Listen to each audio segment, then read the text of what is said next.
ಈ ಬಂಗಾರದ ಮನುಷ್ಯ ಅನ್ನುವ ಕಾದಂಬರಿ ಟಿ ಕೆ ರಾಮರಾವ್ ಅವರು ಬರೆದಿರುವಂತಹದ್ದು. ಈ ಸಿನಿಮಾ ಹುಟ್ಟಿದೊಂದು ಬಹಳ ವಿಶೇಷ ಸಂದರ್ಭದಲ್ಲಿ. ಇದು ಒಂದು ಸಿನಿಮಾ ಎಂಥ ಪರಿಣಾಮ ಮಾಡ್ಬೋದು ಅನ್ನೋದಕ್ಕೆ ಬಂಗಾರದ ಮನುಷ್ಯ ಬಹಳ ದೊಡ್ಡ ಸಾಕ್ಷಿ. ಕನ್ನಡದಲ್ಲಿ ಮೊಟ್ಟ ಮೊದಲು 100 ಚಿತ್ರಗಳನ್ನು ಪೂರೈಸಿದಂಥವರು ಡಾಕ್ಟರ್ ರಾಜ್ಕುಮಾರ್. ಆಗೆಲ್ಲ ಕಾಲ್ ಶೀಟ್ ಅಂತಂದರೆ ಬಸ್ ಟಿಕೆಟ್ ಹಿಂದೆ ಬರ್ಕೊಡೋದು. ಒಬ್ಬ ನಿರ್ದೇಶಕನಿಗೆ ಇನ್ನೊಬ್ಬ ನಿರ್ದೇಶಕ ಸಂಭಾಷಣೆ ಹೌದು, ಬಹಳ ವಿಶೇಷ ಇದು. ಕಳೆದ ಸಂಚಿಕೆಯಲ್ಲಿ ಡಾಕ್ಟರ್ ರಾಜ್ಕುಮಾರ್ ಅವರ ಸಾಮಾಜಿಕ ಸಿನಿಮಾಗಳ ಬಗ್ಗೆ ಸಾಕಷ್ಟು ಮಾಹಿತಿಯನ್ನು ನೀಡಿದ್ದೀರಿ. ಈ ಸಂಚಿಕೆಯಲ್ಲೂ ಕೂಡ ಸಾಮಾಜಿಕ ಸಿನಿಮಾಗಳ ಬಗ್ಗೆನೇ ಮಾತನಾಡೋಣ. ಇವತ್ತು ತೆಗೆದುಕೊಂಡಿರುವಂತಹ ಮೂವಿ ಯಾವುದು ಅಂತ ಹೇಳಿದರೆ, ರಾಜ್ಕುಮಾರ್ ಅವರು ನಟಿಸಿರುವಂತಹ ಬಂಗಾರದ ಮನುಷ್ಯ ಸಿನಿಮಾ. ಬಹಳ ಅದ್ಭುತವಾಗಿ ನಟಿಸಿರುವಂತಹ ಸಿನಿಮಾ, ಜೊತೆಗೆ ಕನ್ನಡ ಚಿತ್ರರಂಗದಲ್ಲಿ ಒಂದು ಮೈಲಿಗಲ್ಲನ್ನು ಸ್ಥಾಪಿಸಿರುವಂತಹ ಸಿನಿಮಾ ಬಂಗಾರದ ಮನುಷ್ಯ. ಸ್ಟೇಟ್ ಚಿತ್ರಮಂದಿರದಲ್ಲಿ 2 ವರ್ಷಗಳ ಕಾಲ ಓಡಿದಂತಹ ಸಿನಿಮಾ ಈ ಬಂಗಾರದ ಮನುಷ್ಯ ಸಿನಿಮಾ. ಈ ಸಿನಿಮಾದ ಬಗ್ಗೆ ತಿಳಿಸ್ಕೊಡಿ ಸರ್. ಸಾಕಷ್ಟು ಜನರು ಕಮೆಂಟ್ ಕೂಡ ಹಾಕಿದ್ರು. ಹೌದು, ತುಂಬಾ ಜನ ನಮ್ಮ ಶ್ರೋತೃಗಳು ಬಂಗಾರದ ಮನುಷ್ಯನ ಕಾಯ್ತಾ ಇದ್ದಾರೆ ಅಂತ ಹೇಳಿದ್ದಾರೆ. ರಾಜ್ಕುಮಾರ್ ಅಂದ್ರೆ ನೆನಪಾಗುವ 2 ಮೇರು ಸಿನಿಮಾಗಳು ಕಸ್ತೂರಿ ನಿವಾಸ ಮತ್ತು ಬಂಗಾರದ ಮನುಷ್ಯ. ಅವರು ತುಂಬ ಸ್ಟಾರ್ ಆಗೋದಕ್ಕೆ ಕಾರಣ ಆಗಿದ್ದು. ಆಮೇಲೆ ಇವತ್ತು ನಾವೆಲ್ಲ 100 ಕೋಟಿ ಎಲ್ಲ ಮಾತಾಡ್ತೀವಲ್ಲ, ಅದು ಆ ಥರದ ಬಿಗ್ ಹಿಟ್ ಸಿನಿಮಾ, ಮೆಗಾ ಹಿಟ್ ಅಂತ ಕರಿತೀವಲ್ಲ, ಆ ಥರದ ಸಿನಿಮಾ. ಒಂದು ಗಳಿಕೆ ದೃಷ್ಟಿಯಿಂದ ಮಾತ್ರ ಅಲ್ಲ, ಸಾಮಾಜಿಕ ಪರಿಣಾಮದ ದೃಷ್ಟಿಯಿಂದ. ಯಾಕೆಂದರೆ ಆಗೆಲ್ಲ ಹಳ್ಳಿಯಿಂದ ಜನಕ್ಕೆ ವಲಸೆ ಬರ್ತಾ ಇದ್ದ ಕಾಲ ಅದು. 70ರ ದಶಕ ಇಂಡಸ್ಟ್ರಿಗಳು ಶುರುವಾಗ್ತಾ ಇತ್ತು ಆಗ್ತಾನೆ. ಮತ್ತು ನಿಮ್ಗೆ 50ರ ದಶಕದಲ್ಲಿ ನಮ್ಮಲ್ಲಿ ಶಾಲಾ ಕಾಲೇಜುಗಳೆಲ್ಲ ವ್ಯಾಪಕವಾಗಿ ಎಲ್ಲ ಸಾರ್ವತ್ರಿಕ ಶಿಕ್ಷಣ ಶುರುವಾದ ಮೇಲೆ 70ರ ದಶಕದಲ್ಲಿ ಫಸ್ಟ್ ಗ್ರ್ಯಾಜುಯೇಟ್ಸ್, ಸೊ ಮೊದಲ ಗ್ರ್ಯಾಜುಯೇಟ್ಸ್, ಸಾರ್ವತ್ರಿಕ ಶಿಕ್ಷಣ ಆದಮೇಲೆ ಮೊದಲ ಗ್ರ್ಯಾಜುಯೇಟ್ಸ್ ಬಂದರು. ಈ ಮೊದಲ ಗ್ರ್ಯಾಜುಯೇಟ್ಸ್ ಎಲ್ಲ ಉದ್ಯೋಗವನ್ನು ಹುಡುಕಿ ಬೆಂಗಳೂರು ಕಡೆಗೆ ಬರೋದಕ್ಕೆ ಶುರುವಾಗಿತ್ತು. ಅದು ಇವಾಗ ದೊಡ್ಡ ಸಮಸ್ಯೆ ಆಗಿಬಿಟ್ಟಿದೆ. ಈ ಬಂಗಾರದ ಮನುಷ್ಯ ಮಾಡಿದ ಬಹಳ ದೊಡ್ಡ ಪರಿಣಾಮ ಏನು ಅಂತಂದರೆ, ಹೀಗೆ ಎಷ್ಟೋ ಜನ ನಗರಕ್ಕೆ ಬಂದವರು ಹಳ್ಳಿಗೆ ವಾಪಸ್ ಹೋಗ್ತಾರೆ ಈ ಸಿನಿಮಾ ನೋಡಿ. ಇದು ಒಂದು ಸಿನಿಮಾ ಎಂಥ ಪರಿಣಾಮ ಮಾಡ್ಬೋದು ಅನ್ನೋದಕ್ಕೆ ಬಂಗಾರದ ಮನುಷ್ಯ ಬಹಳ ದೊಡ್ಡ ಸಾಕ್ಷಿ. ಎರಡನೇದೇನು ಅಂತಂದರೆ, ಎಲ್ಲ ಕೃಷಿಯನ್ನು ಬಿಡ್ತಾ ಇದ್ದ ಕಾಲ ಅದು. ಕೃಷಿ ಕಡೆಗೆ ಮತ್ತೆ ಹೋಗುವ ಹಾಗೆ ಮಾಡಿದಂಥ ಸಿನಿಮಾ ಬಂಗಾರದ ಮನುಷ್ಯ. ಇದು 2 ಕಾರಣಕ್ಕೆ ಇದು ಬಹಳ ಮುಖ್ಯವಾದಂಥ ಸಿನಿಮಾ. ಎಷ್ಟರ ಮಟ್ಟಿಗೆ ಇದರ ಇನ್ಫ್ಲೂಯೆನ್ಸ್ ಅಂತಂದರೆ, ನೀವು ತುಂಬ ಸಲ ನೋಡಿರ್ಬೋದು, ಆ ದಶಕದಲ್ಲಿ 70ರ ದಶಕದಲ್ಲಿ ಹುಟ್ಟಿದ ಎಷ್ಟೋ ಮಕ್ಕಳಿಗೆ ರಾಜೀವ ಅಂತ ಹೆಸರಿಟ್ಟಿದ್ದಾರೆ. ಅದು ಒಂಥರ ರಾಜೀವ ಅನ್ನುವ ಕ್ಯಾರೆಕ್ಟ್ರು ಪ್ರತಿಯೊಬ್ಬರು ಮನೆಯಲ್ಲಿ, ನಮ್ಮ ಮನೇಲಿ ಒಬ್ಬ ಬಂಗಾರದ ಮನುಷ್ಯ ಇರಬೇಕು ಅನ್ನುವ ಥರದ ಪರಿಣಾಮವನ್ನು ಬೀಳ್ತು. ಸೊ ನಾವೀಗ ಕತೆ ಹೆಂಗೆ ಶುರು ಮಾಡ್ಬೋದು ಅಂದರೆ, ಈ ಸಿನಿಮಾ ಆಗುವಾಗಲೇ ಇಂಥದ್ದೊಂದು ಹಿಟ್ ಆಗತ್ತೆ ಅನ್ನೋ ಎಕ್ಸ್ಪೆಕ್ಟೇಷನ್ ಇತ್ತಾ ಅಂತೊಂದು ಇಂಟ್ರೆಸ್ಟಿಂಗ್ ಕ್ವಶನ್. ಅದು ಭಾಳ ಜನ ಕೇಳೋ ಪ್ರಶ್ನೆ ಈ ಸಿನಿಮಾ ಬಂದಾಗ. ಈ ಸಿನಿಮಾ ಹುಟ್ಟಿದೊಂದು ಬಹಳ ವಿಶೇಷ ಸಂದರ್ಭದಲ್ಲಿ. ಕನ್ನಡದಲ್ಲಿ ಮೊಟ್ಟ ಮೊದಲು 100 ಚಿತ್ರಗಳನ್ನು ಪೂರೈಸಿದಂಥವರು ಡಾಕ್ಟರ್ ರಾಜ್ಕುಮಾರ್, ನಾಯಕ ನಟರು. ನರಸಿಂಹರಾಜು ಮೊದಲ ಕಲಾವಿದ, ರಾಜ್ಕುಮಾರ್ ಮೊದಲ ಸ್ಟಾರ್, ನಾಯಕ ನಟ. ಇದಕ್ಕಾಗಿ ಒಂದು ಕಾರ್ಯಕ್ರಮ ಕಂಠೀರವ ಸ್ಟೇಡಿಯಂನಲ್ಲಿ ಆರಂಭ ಆಗಿತ್ತು. ಆಗ ಕರ್ನಾಟಕದ ಹಣಕಾಸು ರಾಜ್ಯ ಸಚಿವ ಅಬ್ದುಲ್ ಗಫೂರ್ ಅವರ ಅಧ್ಯಕ್ಷತೆಯಲ್ಲಿ ಅದಕ್ಕೊಂದು ಸಮಿತಿ ನೇಮಕ ಆಯಿತು. ಆಮೇಲೆ ಕೆ ಮಲ್ಲಪ್ಪನವರು ಲೋಕೋಪಯೋಗಿ ಸಚಿವರು ಅವಾಗ, ಅವರ ಮುಂದಾಳತ್ವದಲ್ಲಿ ಒಂದು ದೊಡ್ಡ ಸಮಿತಿ ನಡೀತು.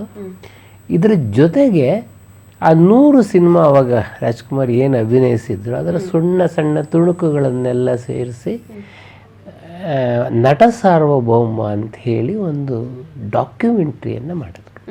ಕನ್ನಡದಲ್ಲಿ ಒಬ್ಬ ನಟರ ಬಗ್ಗೆವಾದ ಮೊದಲ ಡಾಕ್ಯುಮೆಂಟ್ರಿ. ಸರ್ವಜ್ಞಮೂರ್ತಿ ನಿರ್ದೇಶನ ಮಾಡಿದ, ಆರೂರು ಪಟ್ಟಾಭಿ ಇದನ್ನು ನಿರ್ದೇಶನ ಮಾಡಿದರು. ಆದಮೇಲೆ ನಟ ಸಾರ್ವಭೌಮ ಒಂದು ಪುಸ್ತಕ ಕೂಡ ಆಗ ಬಂತು. ಇಷ್ಟು ದೊಡ್ಡ ಕಾರ್ಯಕ್ರಮ ಆಯ್ತಲ್ಲ, ಅದರ ಫೋಟೋಗಳು ನೋಡಿದ್ರೆ ಎಷ್ಟು ಜನ ಸೇರಿದ್ರು ಆ ಕಾರ್ಯಕ್ರಮಕ್ಕೆ, ಮತ್ತು 68ನೇ ಇಸ್ವಿಯಲ್ಲಿ ರಾಜ್ಕುಮಾರ್ಗೆ ಎಂಥ ಜನಪ್ರಿಯತೆ ಇತ್ತು ಅನ್ನೋದು ಗೊತ್ತಾಗುತ್ತೆ. ಇದಕ್ಕೆ ಇಡೀ ಕಾರ್ಯಕ್ರಮದ ನೇತೃತ್ವವನ್ನು ವಹಿಸಿದಂಥವರು ಗೋಪಾಲ್ ಮತ್ತು ಲಕ್ಷ್ಮಣ್ ಅಂತೇಳಿ. ಈ ಗೋಪಾಲ್ ಅಂತ ಹೇಳುವವರು ಭಾರತ್ ಚಿತ್ರಮಂದಿರದಲ್ಲಿ ರಣಧೀರ್ ಕಂಠೀರವ ಸಂದರ್ಭದಲ್ಲಿ, ರಣಧೀರ ಕಂಠೀರವ ಬಿಡುಗಡೆಗೆ ಕಾರಣ ಆಯ್ತಲ್ಲ, ಭಾರತ್ ಚಿತ್ರಮಂದಿರದಲ್ಲಿ ಮ್ಯಾನೇಜರ್ ಆಗಿತ್ತು. ಲಕ್ಷ್ಮಣ್ ಅಂತವರು ನಿರ್ಮಾಣ ಮತ್ತು ಡಿಸ್ಟ್ರಿಬ್ಯೂಷನ್ನಲ್ಲಿದ್ದರು. ರಾಜ್ಕುಮಾರ್ ಅವರು ಉಯ್ಯಾಲೆ ಈ ಥರದ ಸಿನಿಮಾಗಳನ್ನೆಲ್ಲ ಮಾಡಿದಂಥವ್ರು. ಇವರು ಇಬ್ಬರು ತುಂಬ ಇಡೀ ಕಾರ್ಯಕ್ರಮದ ನೇತೃತ್ವವನ್ನು ವಹಿಸಿದಂಥ. ರಾಜ್ಕುಮಾರ್ ಆಗೆಲ್ಲ ಕಾಲ್ ಶೀಟ್ ಅಂತಂದರೆ ಬಸ್ ಟಿಕೆಟ್ ಹಿಂದೆ ಬರ್ಕೊಡೋರು, ಹಿಂಗಿಂಥ ದಿವಸ ಅಂತ. ಗೋಪಾಲ್ ಲಕ್ಷ್ಮಣ್ ಇಬ್ಬರನ್ನ ಕರೆದ್ಬಿಟ್ಟು ನಂದೊಂದು ಸಿನಿಮಾ ಮಾಡಿ ನೀವು ಇಷ್ಟೆಲ್ಲ ಮಾಡಿದ್ದೀರಲ್ಲ ಅಂತ ಅಂದರು. ಸರಿ, ಗೋಪಾಲ್ ಲಕ್ಷ್ಮಣ್ಗೆ ಹಿಂಗೆ ಓಡಾಡಿ ಗೊತ್ತಿತ್ತೆ ಹೊರತು ದುಡ್ಡು ಕಾಸು ಏನೋ ಅವ್ರ ಹತ್ರ ಇರಲಿಲ್ಲ. ಆದರೆ ಅಣ್ಣವರು ಒಂದು ಕಾಲ್ ಶೀಟು ಕೊಟ್ಟಿದ್ದರಿಂದ ಕೆ ಸಿ ಎನ್ ಗೌಡ್ರ ಹತ್ರ ಹೋದರು. ಕೆ ಸಿ ಎನ್ ಗೌಡರು ಇಷ್ಟೊತ್ತಿಗಾಗಲೇ ಫೈನಾನ್ಸನ್ನು ಮಾಡಿದರು. ಅವರು ಬಹಳ ಮುಖ್ಯವಾಗಿ ಕಸ್ತೂರಿ ನಿವಾಸಕ್ಕೆ ಫೈನಾನ್ಸ್ ಅವರೇ ಮಾಡಿದರು. ಆ ಥರದ್ದು ಮೇಜರ್ ಅನೇಕ ಸಿನಿಮಾಗಳಿಗೆ ಫೈನಾನ್ಸ್ ಮಾಡಿದರು. ಈಗ ಫೈನಾನ್ಸ್ ಮಾಡ್ತೀನಿ ಬಂಗಾರದ ಮನುಷ್ಯಕ್ಕೆ ಅಂತ ಒಪ್ಕೊಂಡ್ರು. ಹೀಗೆ ಈ ಸಿನಿಮಾ ಹುಟ್ಕೊಂಡ್ಮೇಲೆ ಯಾವ ಸಬ್ಜೆಕ್ಟು ಆರಿಸ್ಕೊಳ್ಳೋದು? ಈಗ ಕಾಲ್ ಶೀಟ್ ಇದೆ, ಕತೆ ಇಲ್ಲ, ಏನೂ ಇಲ್ಲ. ಹೀಗಿರುವಾಗ ಪಾರ್ವತಮ್ಮ ರಾಜ್ಕುಮಾರು ಕನ್ನಡದಲ್ಲಿ ದೈನಂದಿನ ಧಾರಾವಾಹಿ ಅಂತಂದರೆ ಪ್ರತಿದಿನವೂ ಒಂದೊಂದು ಕಂತು ಧಾರಾವಾಹಿ ಬರುತ್ತೆ. ಈಗ ವಾರಪತ್ರಿಕೆಯಲ್ಲಿ ವಾರಕ್ಕೆ ಒಂದು ಕಂತು ಬರುತ್ತೆ. ದೈನಂದಿನ ಧಾರಾವಾಹಿಗಳು ಪ್ರತಿದಿನವೂ ಒಂದೊಂದು ಕಂತು ಬರುತ್ತೆ. ಇದನ್ನು ಶುರು ಮಾಡಿದ್ದು ಕನ್ನಡದಲ್ಲಿ ಕನ್ನಡಪ್ರಭ. ಅದು ಒಂದು ದೊಡ್ಡ ಹಿಟ್. ನಾವು ವಿಜಯವಾಣಿಯಲ್ಲಿ ದೈನಂದಿನ ಧಾರಾವಾಹಿ ಪ್ರಯೋಗ ಮಾಡಿದ್ವಿ, ನಮ್ಮದೇ ಕೊನೆ. ವಿಜಯವಾಣಿಯಲ್ಲೇ ಅದು ನಿಲ್ತು. ಈಗ ಯಾರೂ ದೈನಂದಿನ ಧಾರಾವಾಹಿಗಳನ್ನು ಹಾಕ್ತಾಯಿಲ್ಲ. ಈ ಬಂಗಾರದ ಮನುಷ್ಯ ಅನ್ನುವ ಕಾದಂಬರಿ ಟಿ ಕೆ ರಾಮರಾವ್ ಅವರು ಬರೆದಿರೋಂತಹದ್ದು.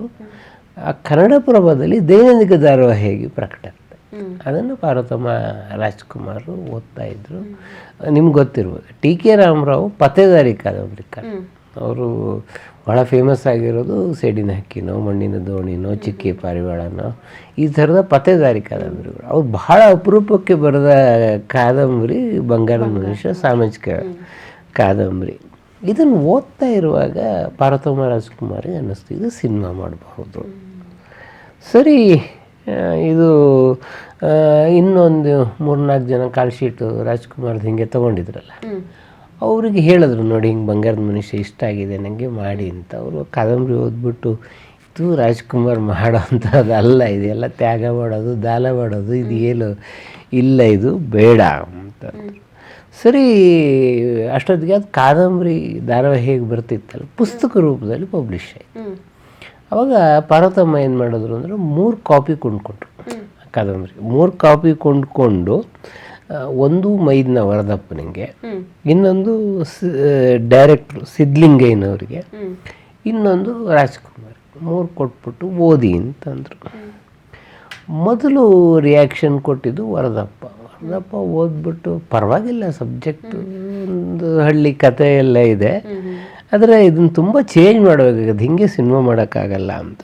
ರಾಜ್ಕುಮಾರ್ ಮಾತ್ರ ಎರಡನೇ ಒಪಿನಿಯನ್, ಇದು ಖಂಡಿತ ಸಿನಿಮಾ ಮಾಡಬೇಕು, ಇದರಲ್ಲೊಂದು ಮೆಸೇಜ್ ಇದೆ, ಈ ಮೆಸೇಜ್ಗಾಗಿ ಇದನ್ನು ಸಿನಿಮಾ ಮಾಡಬೇಕು ಅಂತ ಅಣ್ಣವ್ರಿಗೆ ಅನ್ನಿಸ್ತು.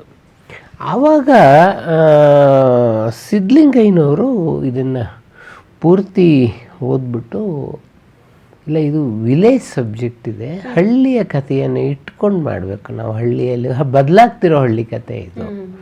ಸೊ ಹಳ್ಳಿನಲ್ಲೂ ಕೆಟ್ಟವ್ರು ಇರ್ತಾರೆ, ನಾವು ಹಳ್ಳಿನಲ್ಲೇ ನಮ್ಮದೊಂದು ಕಲ್ಪನೆ ಇದೆ, ನಗರದಲ್ಲೆಲ್ಲ ಭಾಳ ಒಳ್ಳೆ ಕೆಟ್ಟವ್ರು ಇರ್ತಾರೆ, ಹಳ್ಳಿಲೆಲ್ಲ ಭಾಳ ಒಳ್ಳೆಯವ್ರು ಇರ್ತಾರೆ ಅಂತ ಜನರಲ್ಲಿ ಹಂಗೆ. ಆದರೆ ಹಾಗಲ್ಲ, ಹಳ್ಳಿಲೂ ಕೆಟ್ಟವ್ರು ಇರ್ತಾರೆ, ನಗರದಲ್ಲೂ ಒಳ್ಳೆಯವ್ರು ಇರ್ತಾರೆ. ಇದು ಹಳ್ಳಿಯ ಬೇರೆ ಬೇರೆ ಚಿತ್ರಣವನ್ನು ಮಾಡ್ತಾ ಇರುತ್ತೆ. ಸಿದ್ಲಿಂಗಯ್ಯನವರು ಮೇಯರ್ ಮುತ್ತಣ್ಣ ಅವ್ರ ಮೊದಲನೇ ನಿರ್ದೇಶನ ಸಿನಿಮಾ, ಅದಕ್ಕೆ ರಾಜ್ಕುಮಾರ್ ನಾಯಕರು. ಅದರಿಂದ ಭಾಳ ಬೆಳಗಿತು, ನಮ್ಮ ಸಂಸಾರ, ನ್ಯಾಯವೇ ದೇವರು, ತಾಯಿ ದೇವರು, ಹೀಗೆ ಅನೇಕ ಸಿನಿಮಾಗಳಲ್ಲಿ ಸಿದ್ಲಿಂಗಯ್ಯನವರಿಗೆ ರಾಜ್ಕುಮಾರ್ ಅವರೇ ಹೀರೋ. ಸಿದ್ಲಿಂಗಯ್ಯನವರು ಒಂದು ಹೇಳಿದ್ರು, ಅವರ ಈ ನನಗೆ ಹೆಸರು ಏನು ಹೇಳಿದೆ, ಇದರಲ್ಲಿ ನ್ಯಾಯವೇ ದೇವರು ಒಂದನ್ನು ಬಿಟ್ಟರೆ ಉಳಿದಿದ್ದಕ್ಕೆಲ್ಲದಕ್ಕೂ ಭಾರತೀನೇ ಹೀರೋಯಿನ್. ನ್ಯಾಯವೇ ದೇವರು ಒಂದಕ್ಕೆ ಮಾತ್ರ ಸರೋಜಾದೇವಿ ಹೀರೋಯಿನ್. ಸರಿ, ಭಾರತೀನೂ ಇರಲಿ, ಅದು ಹಿಟ್ ಪೇರ್, ಅದು ರಾಜ್ಕುಮಾರ್ ಭಾರತಿ ಒಂದು ಇರಲಿ. ಕಥೆಯಲ್ಲಿ ನಾಯಕಿ ಇಲ್ಲವೇ ಇಲ್ಲ, ಕಾದಂಬರಿಯಲ್ಲಿ ನಾಯಕಿಗೆ ಇಂಪಾರ್ಟೆನ್ಸೇ ಇಲ್ಲ. ಇವರು ಒಂದು ನಾಯಕಿ ಕ್ಯಾರೆಕ್ಟರ್ನ ಬೆಳೆಸೋಣ, ಭಾರತಿಗಾಗಿ ಒಂಚೂರು ಬೆಳೆಸೋಣ ಇದನ್ನು. ಸೊ ಈ ಗೋಪಾಲ್ ಮತ್ತು ಲಕ್ಷ್ಮಣ್ಣು ಅತ್ತಿಗೆನ ಕರೆಯೋರು ಪಾರ್ವತಮ್ಮನ್ನ. ಅತ್ತಿಗೆ ಸಿನಿಮಾ ಯಾವಾಗ ಮಾಡೋದು ಅಂತ ಹೋದಲ್ಲಿ ಬಲ್ದಲ್ಲೆಲ್ಲ ಕೇಳ್ಕೊಂಡಿದ್ರು. ಆವಾಗ ಅಂದ್ರೂ ಕರೆದು ಹೇಳಿದ್ರು, ನೋಡಪ್ಪ ಪಾರ್ವತಮ್ಮ, ನೋಡಪ್ಪ ಇದೊಂದು ಸಬ್ಜೆಕ್ಟ್ ತಗೊಂಡಿದ್ದೀನಿ, ನೀವು ಮಾಡ್ತಿರಾದ್ರೆ ಮಾಡಿ ನೀವು ಇದನ್ನು ಅಂತ. ಸರಿ, ಕೆ ಸಿ ಎನ್ ಗೌಡ್ರದ್ದು. ಗೌಡ್ರು ಮೂಲತಃ ಹಳ್ಳಿಯಿಂದ ಬಂದವರು. ಕೆ ಸಿ ಎನ್ ಗೌಡ್ರ ಜೀವನನೇ ಒಂದು ಸಿನಿಮಾ ಆಗೋ ಥರದ್ದು ರೋಮಾಂಚಕ ಇದು. ಅವರು ಸಿಲ್ಕ್ ಮರ್ಚೆಂಟಾಗಿ ಅದನ್ನೊಂದು ಉದ್ಯಮವಾಗಿ ಬೆಳೆದಂಥವ್ರು ಅವರು. ನವರಂಗ್ ಮತ್ತು ಊರ್ವಶಿ ಎರಡು ಅವ್ರು ಕಟ್ಟಿದ ಟಾಕೀಸ್ಗಳು ಕೆ ಸಿ ಎನ್ ಗೌಡ್ರದ್ದು. ಅವರು ಇದಕ್ಕಿಂತ ಮುಂಚೆ ಶರಪಂಜರ ಬಲೆ ಜೋಡಿ 2 ಸಿನಿಮಾಕ್ಕೆ ಅವರು ಫೈನಾನ್ಸ್ ಮಾಡಿದರು. ಸೊ ಬಂಗಾರದ ಮನುಷ್ಯಕ್ಕೆ ಫೈನಾನ್ಸ್ ಮಾಡ್ತೀನಿ ಅಂತ ಒಪ್ಕೊಂಡ್ರು. ಹೀಗೆ ಈ ಸಿನಿಮಾದ ಬೇಸಿಕ್ ಗ್ರೌಂಡ್ ಏನಿದೆಯೋ ಅದು ರೆಡಿ ಆಯಿತು. ಸಿದ್ಧಲಿಂಗಯ್ಯನವರು ಒಂದು ಮಾತು ಹೇಳಿದ್ರು, ಇದು ವಿಲೇಜ್ ಸಬ್ಜೆಕ್ಟ್ ಆದರೂ ಕೂಡ ಒಂದು ಸೋಷಿಯಲ್ ಮೆಸೇಜ್ ಇದೆ, ಕೌಟುಂಬಿಕ ಚಿತ್ರಣಗಳೆಲ್ಲ ಇದೆ. ಹುಣಸೂರು ಕೃಷ್ಣಮೂರ್ತಿ ಸಂಭಾಷಣೆ ಬರೆದ್ರೆ ಚೆನ್ನಾಗಿರುತ್ತೆ. ಕೆ ಸಿ ಎನ್ ಗೌಡ್ರು ಫಸ್ಟು ಹೇಳಿದ್ರು, ಇದು ಯಾಕೋ ನಂಗೆ ಸರಿ ಅನಿಸಲ್ಲ. ಹುಣಸೂರು ಕೃಷ್ಣಮೂರ್ತಿ ಭಾಳ ದೊಡ್ಡ ನಿರ್ದೇಶಕರು, ನಿಮಗಿಂತ ಮುಂಚೆ ಬಂದವರು. ಸಿದ್ಧಲಿಂಗಯ್ಯ ಅಂತ ಭಾಳ ಮುಂಚೆ ಅವ್ರು ಡೈರೆಕ್ಟ್ರ್ ಆದಂಥವ್ರು. ಅವರು ನಿಮ್ಮ ಸಿನಿಮಾಗೆ ಡೈಲಾಗ್ ಬರೆಯೋದು ಅಂತಂದರೆ ಅದು ಯಾಕೋ ಅವ್ರು ಒಪ್ಪಕ್ಕಿಲ್ಲ ಅಂತಂದರು. ಸಿದ್ಧಲಿಂಗಯ್ಯನವ್ರು ಕೇಳೋಣ, ಇಲ್ಲ ಅಂತಂದ್ರೆ ಉದಯಶಂಕರ್ ಹತ್ರ ಬರ್ಸೋ, ಅದು ಇದ್ದೇ ಇದೆಯಲ್ಲ ಆಪ್ಷನ್. ಆಮೇಲೆ ಇವರು ಅದನ್ನು ಕರೆಸ್ಬಿಟ್ಟು ಹುಣಸೂರು ಕೃಷ್ಣಮೂರ್ತಿ ಹೇಳಿದ್ರೆ ಅವರು ಆ ಕಾದಂಬರಿಯನ್ನು ಮೊದಲು ಪೂರ್ತಿಯಾಗಿ ಓದ್ಬಿಟ್ಟು, ಇಲ್ಲ ನಾನು ಖಂಡಿತ ಬರಿತೀನಿ ಡೈಲಾಗ್. ಹೀಗೆ ಇದೊಂದು ಭಾಳ ವಿಶೇಷ. ಒಬ್ಬ ನಿರ್ದೇಶಕನಿಗೆ ಇನ್ನೊಬ್ಬ ನಿರ್ದೇಶಕ ಸಂಭಾಷಣೆ ಹೌದು, ಒಂದು ಬಹಳ ವಿಶೇಷ ಇದು. ಇದರಲ್ಲಿ ರಾಚೋಟಪ್ಪನ ಪಾತ್ರ ಬಹಳ ಇಂಪಾರ್ಟೆಂಟ್. ಅಂದರೆ ಈ ರಾಜೀವ ಯಾರಿದ್ದಾರೆ, ಈ ರಾಚೋಟಪ್ಪನ ಪಾತ್ರಕ್ಕೆ ಆವಾಗ ಬಾಲಕೃಷ್ಣ ಆಯ್ಕೆ ಆದರು. 3-4 ಗಣಪತಿ ಭಟ್ರು, ಒಂದು 3-4 ಹೆಸರುಗಳೆಲ್ಲ ಚರ್ಚೆಗೆ ಬಂದಿತ್ತು. ಕೊನೆಗೆ ಬಾಲಕೃಷ್ಣ ಆಯ್ಕೆ ಆದರು. ಒಂದು ಬಹಳ ವಿಶೇಷವಾದ್ದು ಇದು, ಇದಕ್ಕೆ ಮೇಕಪ್ ಮ್ಯಾನ್ಗಳು ಆಗಲೂ ಎಲ್ಲ ತಮಿಳ್ನಾಡಿಂದ ಬರೋರು ಜಾಸ್ತಿ ಇತ್ತು. ಸರಿ, ಬಾಲಕೃಷ್ಣನಿಗೆ ಮೇಕಪ್ ಮಾಡಬೇಕು ರಾಚೋಟಪ್ಪನಿಗೆ. ಅವನಿಗೆ ತಮಿಳ್ನಾಡು ರೈತರೆಲ್ಲ ಭಾಳ ದೊಡ್ಡ ಮೀಸೆ ಎಲ್ಲ ಬಿಟ್ಕೊಂಡಿರ್ತಾರೆ. ಕರ್ನಾಟಕದಲ್ಲಿ ರೈತರು ಹಾಗೆಲ್ಲ ದೊಡ್ಡ ದೊಡ್ಡ ಮೀಸೆ ಬಿಟ್ಕೊಂಡಿರಲ್ಲ. ಅವನು ಏನು ಮಾಡ್ದೆ, ಇವರಿಗೆ ದೊಡ್ಡ ಮೀಸೆ ಎಲ್ಲ ಹಾಕಿ ಬಾಲಕೃಷ್ಣನಿಗೆ ಮೇಕಪ್ಪು ಶುರು ಮಾಡ್ದೆ. ಬಾಲಕೃಷ್ಣ ಹೇಳಿದ್ರು, ಇಲ್ಲ ಹಿಂಗೆ ರೈತರು ಹಿಂಗೆಲ್ಲ ಹಳ್ಳಿನಲ್ಲಿ ಇಷ್ಟು ದೊಡ್ಡ ಮೀಸೆ ಎಲ್ಲ ಇಟ್ಕೊಳ್ಳಲ್ಲ. ಅವನು ಕೇಳಿಸ್ಕೊಳ್ಳೇ ಇಲ್ಲ, ಅವ್ನ ಪಾಡಿಗೆ ಅವ್ನು ಮಾಡ್ತಾ ಇದ್ದ. ಅವರು ಕೋಪ ಬಂದ್ಬಿಟ್ಟು ಅವರು ಮೀಸೆ ಕಿತ್ತಾಕ್ಬಿಟ್ಟು, ನೀವು ಬೇಡ, ನಿಮ್ಮ ಸಿನಿಮಾನ ಬೇಡ ಅಂತ. ಅವತ್ತಾದಾಗ ಸಿದ್ಧಲಿಂಗಯ್ಯ ಏನಾದ್ರು ಕರೆದ್ಬಿಟ್ಟಿಲ್ಲ, ಅವ್ರು ಭಾಳ ದೊಡ್ಡ ನಟರು ಬಾಲಕೃಷ್ಣ, ಅವ್ರಿಗೆ ಗೊತ್ತಿದೆ ಒಂದು ಪಾತ್ರಕ್ಕೆ ಏನು ಬೇಕು ಅಂತ. ಅವ್ರು ಹೇಳ್ದಂಗೆ ಮೇಕಪ್ ಮಾಡಪ್ಪ ನೀನು ಅಂತೇಳಿ ಮಾಡಿಸಿದ್ರು. ಇದು ಒಂದು ಸಿದ್ಧಲಿಂಗಯ್ಯನವ್ರಿಗೆ ಬಹಳ ಆಸೆ ಇದ್ದಿದ್ದೇನು ಅಂತಂದರೆ, ಸಾಕ್ಷಾತ್ಕಾರದ ನಂತರ ನರಸಿಂಹರಾಜು ರಾಜ್ಕುಮಾರ್ ಸಿನಿಮಾದಲ್ಲಿ ಮಾಡಿರಲಿಲ್ಲ. ನಾವು ಹಿಂದಿನ ಸಂಚಿಕೆಯಲ್ಲಿ ಅದ್ರ ಬಗ್ಗೆ ಮಾತಾಡಿದ್ವಿ. ಬಂಗಾರದ ಮನುಷ್ಯದಲ್ಲಿ ಹೇಗಾದರೂ ಮಾಡೋಣ ಅಂತ ಪ್ರಯತ್ನ ಪಟ್ಟರು. ಈ ಸಿನಿಮಾ ಸಂದರ್ಭದಲ್ಲಿ ಏನಾಯಿತು ಅಂತಂದರೆ, 2 ಬಹಳ ಇಂಪಾರ್ಟೆಂಟ್ ಸಿನಿಮಾದಲ್ಲಿ ನರಸಿಂಹರಾಜು ಮಾಡ್ತಾಯಿದ್ರು. ಒಂದು ಸುಭದ್ರಾ ಕಲ್ಯಾಣ, ಇನ್ನೊಂದು ನಾರಿ ಮುನಿದರೆ. ಹೀಗಾಗಿ ಅವರಿಗೆ ಡೇಟ್ಸ್ ಆಗಲಿಲ್ಲ. ಮತ್ತೆ ರಾಜ್ಕುಮಾರ್ ಮತ್ತು ನರಸಿಂಹರಾಜು ಸೇರೋಕ್ಕೆ ಏನೇನೋ ಕತೆಗಳೆಲ್ಲ ನಡೆದು ಕೊನೆ ಗಂಧದ ಗುಡಿಯವರೆಗೂ ಕಾಯಬೇಕಾಯ್ತು. ಹಾಗಾಗಿ ರಾಜ್ಕುಮಾರ್ ಸಿನಿಮಾಗಳಲ್ಲಿ ನರಸಿಂಹರಾಜು ಇಲ್ಲದ ಸಿನಿಮಾಗಳ ಪಟ್ಟಿಲಿ ಬಂಗಾರದ ಮನುಷ್ಯ ಕೂಡ ಸೇರಿಕೊಳ್ಳುತ್ತೆ. ಇದು ಈ ಸಿನಿಮಾ ಮೇಲೆ ಆಗಲೇ ಒಂದು ಬಹಳ ದೊಡ್ಡ ಚರ್ಚೆ ಆಗಿದೆ. ಈಗ ನಾರ್ಮಲಿ ಹೀರೋ ಮುಖ ತೋರಿಸ್ತಾರೆ, ಅವನು ಬರೋದನ್ನು ತೋರಿಸ್ತಾರೆ, ಇದು ನಾರ್ಮಲಿ. ಈ ಸಿನಿಮಾದಲ್ಲಿ ಮೊದಲು ರೈಲಿನ ಚಕ್ರ ಬರುತ್ತೆ. ರೈಲಿನ ಚಕ್ರ ಬಂದು ಹೋಗಿ ಬಂಡಿಯಾಗಿ ಅದು ನಿಂತ್ಕೊಳ್ಳುತ್ತೆ. ರಾಜ್ಕುಮಾರ್ ರೈಲಿನಿಂದ ಇಳಿತಾರೆ. ಅವರು ಚಪ್ಪಲಿಯನ್ನು ತೋರಿಸ್ತಾರೆ. ಈ ಸಿನಿಮಾ ಶುರುವಾಗೋದು ಚಪ್ಪಲಿಯಿಂದಾಗಿ.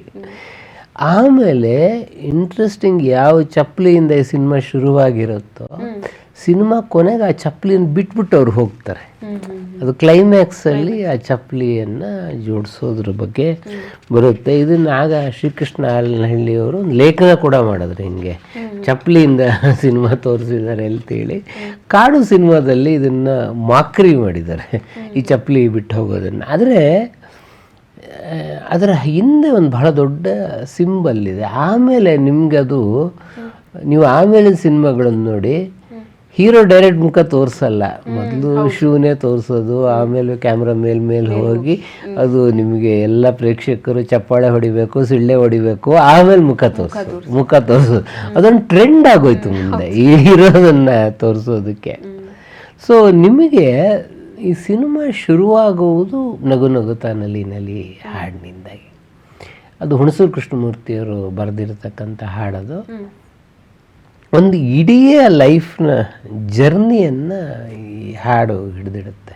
ಸೊ ನಿಮಗೆ ಮೊದಲು ಬಾಲ್ಯ ಬರುತ್ತೆ, ಯೌವನ ಬರುತ್ತೆ, ಆಮೇಲೆ ಮುದಿತನ ಬರುತ್ತೆ, ಸಾಗಿ ಮಾಗಿ ಹಿರಿತನ, ಬಂದಿತಯ್ಯ ಮುದಿತನ, ಹೀಗೆ ಹಾಡು ಬರುತ್ತೆ.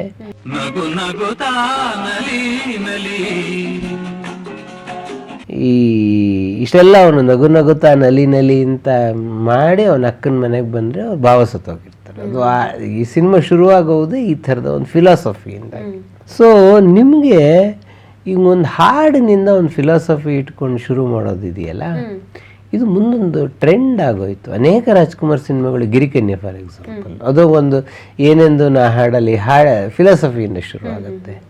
ಇದು ಬರೀ ಕನ್ನಡದಲ್ಲಿ ಮಾತ್ರ ಅಲ್ಲ, ಇದನ್ನು ತಮಿಳ್ನವ್ರು ಫಾಲೋ ಮಾಡಿದ್ರು, ತೆಲುಗಲ್ಲಿ ಫಾಲೋ ಮಾಡಿದ್ರು, ಹಿಂದಿನವ್ರು ಫಾಲೋ ಮಾಡಿದ್ರು. ನಿಮಗೊಂದು ಮ್ಯೂಸಿಕಲ್ ಓಪನಿಂಗ್ ಅಂತ ಒಂದಿದೆಯಲ್ಲ, ಅದೊಂದು ಟ್ರೆಂಡ್ ಆಗೋಯ್ತು ಮುಂದೆ.